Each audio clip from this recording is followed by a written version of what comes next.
तो गाइस पिछले एपिसोड में आपने देखा एपोकलिप्स ट्विंस अवेंजर्स को बताते हैं कि वुल्वरिन और उसकी किल स्क्वाड ने उनके फादर और एक और बच्चे को मार दिया जो कि एपोकलिप्स की गद्दी पे बैठने वाले थे। जब कैप्टन अमेरिका को ये बात पता चलती है तब वो वुल्वरिन को अवेंजर्स की टीम से निकाल देता है और इस वजह से अवेंजर्स की टीम के टुकड़े हो जाते हैं, जिनमें से आधे वुल्वरिन को फॉलो कर रहे हैं जबकि आधे कैप्टन और हैवॉक को फॉलो कर रहे हैं। ये दोनों टीम अपने अपने तरीके से एपोकलिप्स ट्विंस को ढूंढने जाती हैं, लेकिन उनको ये बात पता नहीं है कि यूरिल और ईमिन ने अवेंजर्स के दोस्तों और फैमिली मेंबर्स को फिर से जिंदा कर दिया है, उनको ताकत दे दी है और एक नया पर्पस भी दिया है, हॉर्समैन ऑफ डेथ का। कायरो इजिप्ट हमें यहाँ पे पीकन सैंडी दिखाई देता है जो कि किसी चीज से बचकर भागने की कोशिश कर रहा है और साथ साथ हमें रॉक की आवाज सुनाई देती है जो कह रही है Steve Rogers war hero Avengers का लीडर। उसके अंदर एक ऐसा जिद्दीपना भरा हुआ है जो कि मेरी स्टेप मॉम मिस्टिक से भी बढ़कर है। वो एक बहुत बड़ा पाखंडी है, उसे कोई आइडिया नहीं है कि हमारा सामना किसके साथ हो रहा है। जो खतरे म्यूटेंट्स के सामने आ रहे हैं वो हमें खत्म कर सकते हैं, जो खतरे मैंने खुद सहे हैं जब से मैं एक छोटी बच्ची थी। तब कहाँ था कैप्टन अमेरिका, कहाँ थी उसकी मोरलिटी? और उसी फ्रॉड ने इस वर्ल्ड को बचाने के बजाय अपनी मोरलिटी को आगे रखा और उसी ने इस यूनिटी स्क्वाड को तोड़ दिया जिसे उसने खुद बनाया था। और क्या तुम जानते हो कि कैप्टन अमेरिका के लिए जिंदगी बचाने से इम्पोर्टेंट क्या है? सही रहना। तो गाइस तभी उस भागते हुए पीकन सैंडी के चेहरे पे थोर का हैमर आके लगता है। लोगन वाली टीम ने उसको ढूंढ लिया है और वो पीकन सैंडी से पूछते हैं कि तुम किस चीज से भाग रहे थे। सुना है कि एपोकलिप्स के नए राजाओं ने तुमको बाहर निकाल दिया है, अब तुम्हारे कोई दोस्त नहीं बचे। नई प्रजाति बुढ़े लोगों को अपने ऑफिस से बाहर निकालना चाह रही है। क्यों ना तुम नए दोस्त बनाओ, जैसे कि हम अच्छे लोग हैं और हम काफी मजे करते हैं। सैंडी पूछता है कि तुम क्या चाहते हो। लोगन बोलता है नए अकाबा पैलेस की लोकेशन जल्दी। सैंडी बोलता है कि तुम ऐसा कुछ नहीं कर सकते कि तुम मेरा मुंह खुलवा सको। तुम मुझे काट दो, स्मैश करो या फिर हवा में उड़ा दो, टाइम के साथ साथ मैं फिर से जिंदा हो जाऊंगा। लोगन बोलता है तुम बिल्कुल जिंदा हो जाओगे, लेकिन यहाँ पे मेरा एक दोस्त है और जिसके पास बहुत मजेदार आइडिया है। तब सनफायर सामने आता है। सैंडी बोलता है कि ये तो अपने लोगों को धोखा देने वाला है। तब थोर सैंडी का हाथ पकड़ लेता है और सनफायर उस हाथ को गर्म करने लगता है जिससे वो हाथ शीशे का बन जाता है। लोगन बोलता है अब मुझे कुछ काटने का मिल चुका है, तो बताओ तुम क्या बोलते हो। इधर हैवॉक और वांडा गुटेमालिन अकाबा टेम्पल में पहुंच चुके हैं और घर पे बैठे हुए साइमन से कह रहे हैं कि हम यहाँ पहुंच तो गए, लेकिन वो ट्विंस हमसे पहले यहाँ पे पहुंच गए। यहाँ पे कंकालों के अलावा कुछ नहीं है। वांडा बोलती है कि वो उन सब लोगों को मार रहे हैं जिनकी पावर्स मैंने छीन ली थी, जिसपे साइमन बोलता है कि इनकी मौत का दोष तुम्हारे ऊपर नहीं है। और अगर हम लॉजिक के ऊपर बात करें तो इसमें मैग्नेटो की गलती है क्योंकि उसने तुम्हें बहलाया फुसलाया था।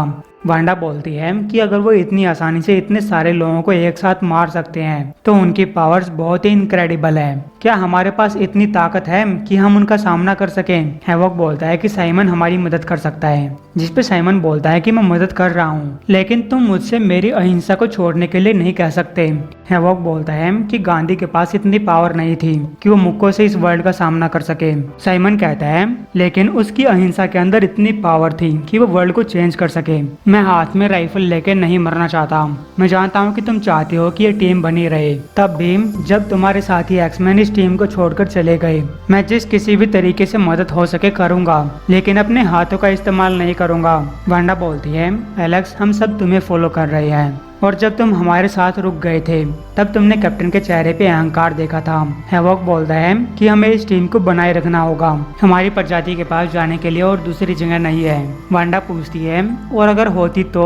हैवॉक कहता है अगर होती तो वहाँ जाना सही नहीं होता। चार्ल्स का सपना था कि हम सब एक साथ रहें और मैं इसके लिए लड़ता रहूंगा। हमें अपने डिफरेंसेस को दूर रखकर एक साथ काम करना होगा। वांडा बोलती है वो सब तो ठीक है, लेकिन हम सब इतने अलग अलग ग्रुप से कैसे लड़ेंगे, जैसे कि रेड स्कल, साइक्लोप्स और एपोकलिप्स। आखिर इन सब का अंत कैसे होगा?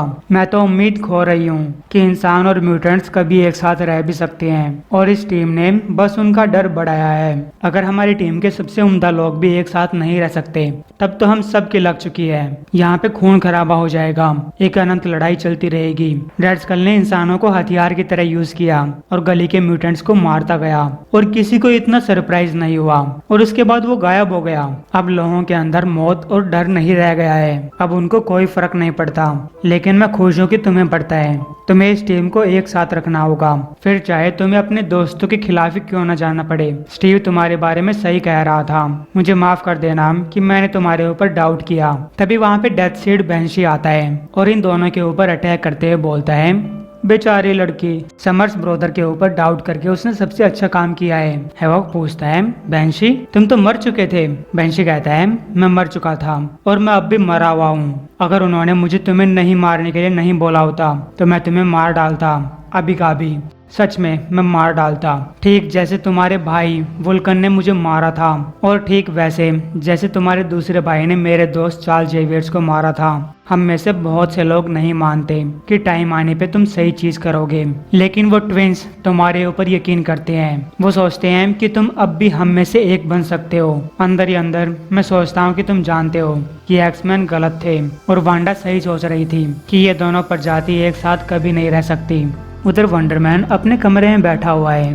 तभी अचानक वहाँ एक तूफान आ जाता है। वो अब भी अपने भाई की मौत के गम में डूबा हुआ है, क्योंकि जब वो छोटा था तब वो अपने भाई को अपना हीरो मानता था, चाहे एरिक ने कितनी ही बुरी चीजें क्यों न की हों। तभी वहाँ पे लाइट चली जाती है, लेकिन अगले ही सेकंड बैकअप जनरेटर चालू हो जाते हैं और उससे अगले ही सेकंड वो भी बंद हो जाते हैं। तब फिर से लाइट आती है और उसके साथ ग्रिम रीपर भी आता है, जो अपने भाई से बोलता है, तुमने ये जो नया अहिंसा का रास्ता चुना है, मुझे लगता है कि ये बहुत अच्छा है। ये साबित करता है कि मैं सही था। यहाँ तक कि जब मैं एक बच्चा था तब भी ये बात जानता था कि तुम नाकामयाब साबित होगे। ग्रिम रीपर वंडरमैन के ऊपर एक जोरदार अटैक करता है और बोलता है, तुम कितने सॉफ्ट हो, किसी के ऊपर अपनी छाप नहीं छोड़ सकते।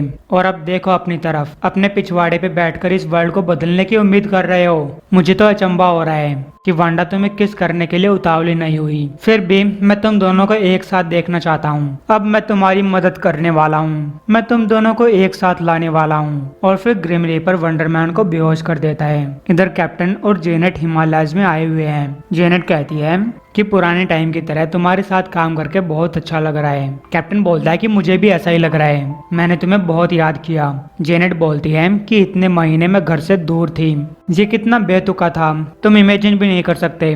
कैप्टन बोलता है, तुम नहीं जानते कि मैं क्या क्या इमेजिन कर सकता हूँ। जेनेट बोलती है, तो बताओ तुम क्या छुपा रहे हो, बताओ बताओ। कैप्टन बोलता है कि मैंने ज्यादा लोगों से इसके बारे में बात नहीं की है और ये सब बताना इतना आसान नहीं है। जेनेट बोलती है, वेल अच्छी बात ये है कि मैं उन लोगों में से नहीं हूँ, मैं तुम्हारे सबसे पुराने दोस्तों में से एक हूँ, तो बताओ क्या बात है। कैप्टन बोलता है कि मैं भी यहाँ से दूर जा चुका था। आर्निम जोला ने मुझे एक दूसरी डायमेंशन में भेज दिया था। वहाँ पे टाइम अलग तरीके से गुजरता है। मुझे वापस आए हुए बस कुछ ही दिन गुजरे हैं, लेकिन मुझे तुम्हें देखे हुए लगभग 10 साल हो चुके हैं। और वहाँ पे जो कुछ हुआ उसका गुस्सा मैंने लोगन के ऊपर उतारा। मुझे डर है कि मेरी पर्सनल चीजों ने मेरे जजमेंट को इफेक्ट किया। अब ये लोग अंदर जाते हैं तो वहाँ भी बाकियों की तरह कंकाल देखते हैं, जैसा कि गुटेमाला में हुआ था।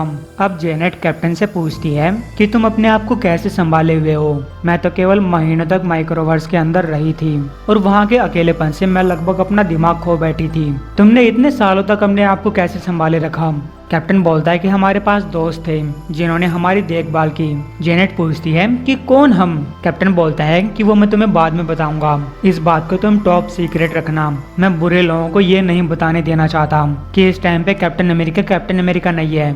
जेनेट बोलती है कि जब तुम अपने आप में नहीं होते तब भी कोई नहीं बता सकता कि तुम अलग हो, तुम यूनिक हो। तभी कैप्टन अमेरिका को इमोटस यानी कि रामाटुट यानी कि कैंग की बात याद आती है, जो एक यूनिक इवोल्यूशनरी आइलैंड के बारे में बात कर रहा था। और फिर कैप्टन को समझ आ जाता है कि वो ट्विंस उसे कहाँ पे मिल सकते हैं। इधर लोगन की टीम सोकोट्रा पहुंच चुकी है और उनको इस शहर में मौजूद सब लोग होलोग्राम की तरह दिखाई देते हैं। सिर्फ एक कैफे के अंदर थोड़ी सी हलचल है। लोगन बोलता है कि वही अंदर जाने का रास्ता है। शीरो पूछता है कि किस चीज के अंदर जाने का। लोगन बोलता है अपनी लाइफ की लड़ाई लड़ने का, और या फिर हम उनके पता लगे बिना उनके साइड से निकल सकते हैं। शीरो पूछता है एक इतने ताकतवर फोर्स के खिलाफ अगर दूसरा कोई रास्ता नहीं मिलता तो क्या हम उनको मारने के लिए तैयार हैं। लोगन बोलता है प्रॉब्लम ये नहीं है कि मैं उनको मारने से डरता हूँ, बल्कि मुझे डर है कि मैं कोई दूसरा रास्ता नहीं जानता। अब रॉक थोर से बोलती है मैं जानती हूँ कि मैं इतने सालों तुम्हारी अच्छी दोस्त नहीं रही हूँ, लेकिन तुम मेरे फेवर में खड़े हुए। थोर बोलता है कि मुझे थैंक्स करने की जरूरत नहीं है, अब तुम एक अवेंजर हो, मैं हमेशा तुम्हारे साथ खड़ा रहूंगा। लोगन बोलता है अब अगर तुम दोनों को एक दूसरे का पिछवाड़ा पकड़ने से फुर्सत मिल गई हो तो अंदर जाने का टाइम आ चुका है। शीरो बोलता है कि हम इतनी तो उम्मीद कर ही सकते हैं कि हम उनको इतनी आसानी से नहीं हरा सकते और ना ही उनको पकड़कर उनके ऊपर मुकदमा चला सकते हैं और दुनिया को यह बता सकते हैं कि उन्होंने पीक स्टेशन को तोड़ा था।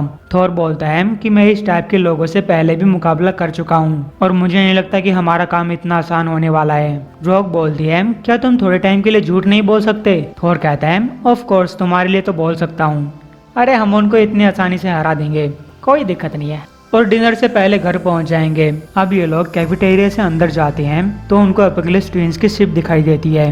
लोगन को पता चल जाता है कि उस जगह के अंदर पिम पार्टिकल्स भरे हुए हैं, उन्होंने एक पूरी गैलेक्सी को छोटा बना दिया है। इस बात पे शीरो चौंक जाता है। थोर बोलता है कि उनके पास मेरी यान ब्योन कुल्हाड़ी है, तो तुम्हें इतना नहीं चौंकना चाहिए कि ये मॉन्स्टर्स क्या कर सकते हैं। तभी लोगन को कुछ आवाज सुनाई देती है क्योंकि उसके तेज कान हजारों मील दूर के सोनिक बूम को सुन सकते हैं, लेकिन तब तक बहुत देर हो चुकी थी।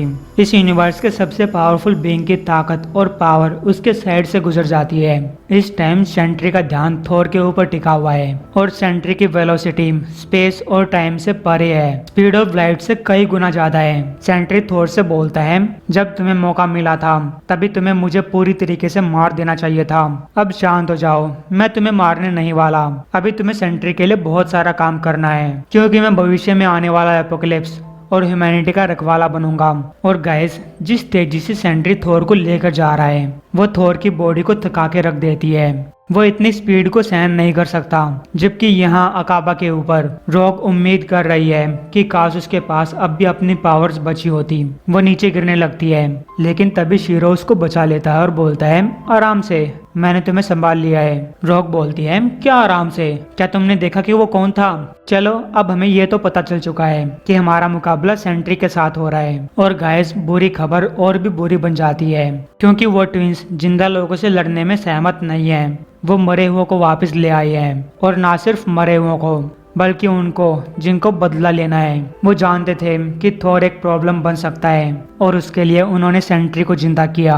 लेकिन लोगन सोचता है कि उन्होंने मुझसे मुकाबला करने के लिए किसको चुना है। तभी एक बड़ा कीड़ा जमीन फाड़कर बाहर आता है और लोगन को अपने मुंह में दबोच लेता है। लोगन उसकी चमड़ी को नहीं फाड़ सकता क्योंकि अपनी गैलेक्सी के अंदर हार्केप के कीड़े सबसे मजबूत क्रिएचर होते हैं। इधर काफी सारे लाइट ईयर्स दूर सेंट्री टिकोर्निया नाम के एक प्लेनेट पे पहुंच चुका है, एक ऐसा प्लेनेट जहां पे 19 अरब क्रिएचर्स रहते हैं। उन क्रिएचर्स ने प्लेनेट के क्रस्ट से ग्रीन गामा लावा को निकालना सीख लिया है और इसी लावा का यूज करके सेंट्री ये पक्का करेगा कि थोर उसके और उसके मास्टर के प्लान के रास्ते में ना आए। इस लावा के अंदर खड़ा सेंट्री थोर से कह रहा है मैं तुमसे निराश नहीं हूँ, मैं इस इमोशन के काफी परे जा चुका हूँ। मुझे सच्चाई याद है, द वॉइड ने तुम्हारे भाई को मार दिया था और तुम गुस्सा थे और सही भी। हालांकि मुझे उनको मार देना चाहिए जो म्यूटेंट रैप्चर को रोक सकते हैं, लेकिन मैं तुम्हें जिंदा छोड़ रहा हूँ क्योंकि मुझे पता है कि ये तुम्हारे लिए कितना इम्पोर्टेंट होने वाला है। तुम्हें मेरा यकीन करना चाहिए, ये इंसानियत के भले के लिए है। थोर पूछता है क्या तुम पागल हो रखे हो? क्या वॉइड के पागलपन ने तुमको घेर लिया है? सेंट्री बोलता है अब मेरे अंदर कोई वॉइड नहीं है, लेकिन उसकी जगह पे सिर्फ डेथ है। और फिर सेंट्री थोर को एक जोरदार पंच मारता है। ये पंच इतना जोर का होता है कि पूरे प्लेनेट में उसका धक्का महसूस होता है और यह चीज यहाँ के क्रिएचर्स के लिए एक वार्निंग है कि गॉड्स ऑफ वार उनके प्लेनेट पे पहुंच चुके हैं। इधर वो कीड़ा एक सिंहासन के पास पहुंच चुका है और उस सिंहासन पे बैठा आदमी बोलता है थैंक यू, तुमने काफी अच्छा काम किया है। तब वो कीड़ा अपनी जीभ निकालता है और उससे एक गोला नीचे जमीन पे रखता है और उस गोले को फाड़कर लोगन बाहर आता है। वो आदमी बोलता है तो तुम आ गए जैसा कि ट्विंस ने प्रॉमिस किया था और अब उनकी वजह से तुम्हारे दोस्त जान चुके हैं कि तुमने क्या किया और अब वो सब लोग जान चुके हैं कि तुम्हारा दिल एक जानवर की तरह है। शायद तुम इसे ना देख पाओ लेकिन तुमने जेवियर के सपने के पूरा होने की सारी उम्मीदों के ऊपर पानी फेर दिया है। लोगन बोलता है देखन ये तुम हो? डेकन बोलता है, ओहो हो, देखो अपनी तरफ, मुझे देख के तुम्हारे दिल में कितना दर्द हुआ, मजा आ गया। देखो मैं तुमसे साफ साफ कह रहा हूँ, इन ट्विंस ने फ्यूचर देखा है, सब कुछ परफेक्टली प्लान हो रखा है। तुम्हारे दोस्त वो कोशिश करेंगे और हमें रोकेंगे, लेकिन इसका कोई फायदा नहीं होने वाला। और मैं जानता हूँ कि तुमने ऐसा बहुत बार सुन रखा होगा, लेकिन इस बार ये सच में होने वाला है। और फिर डेकन अपने क्लोज निकाल लेता है